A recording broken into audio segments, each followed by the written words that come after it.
महामानव doctor Babasaheb Ambedkar trade युनियनने सोलापूर महानगरपालिकेतील 249 बदली रोजंदारी कर्मचाऱ्यांना सेवेत कायम करण्याच्या मागणीसाठी महापौर आणि प्रशासनाला निवेदन सादर केले। महामानव डॉक्टर बाबासाहेब आंबेडकर ट्रेड युनियनच्या वतीने महापौर विनायक कोंड्याल, महापालिका आयुक्त डॉक्टर सचिन ओंबासे, सभागृह नेते नरेंद्र काळे, उपमहापौर ज्ञानेश्वरी देवकर, स्थायी समिती सभापती रंजिता चाकोते व उपायुक्त सोनाली यादव यांना निवेदन देऊन सोलापूर महानगरपालिकेतील 249 बदली रोजंदारी कर्मचाऱ्यांना सेवेत कायम करण्याची मागणी करण्यात आली। यावेळी नागपूर महापालिकेतील 4500 रोजंदारी कर्मचाऱ्यांना कायम केल्याची कागदपत्रेही सादर करण्यात आली। 20 जुलै रोजी होणाऱ्या सर्वसाधारण सभेत या संदर्भातील ठराव मंजूर करून शासनाकडे प्रस्ताव पाठवावा अशी मागणी करण्यात आली। जे अनेक वर्षापासून 25-30 वर्षापासून प्रामाणिकपणे काम करतात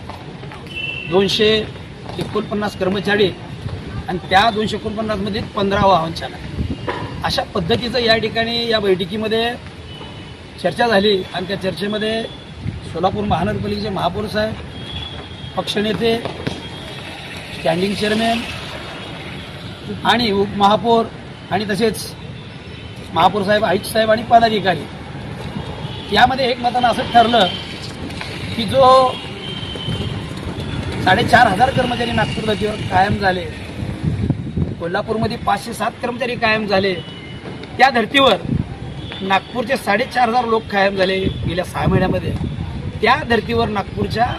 रोजंदारी सेवकांना कशा पद्धतीनं कायम केलं त्याची संपूर्ण माहिती सोलापूर महानगरपालिकेचे महापौर आणि आयुक्त साहेब घेऊन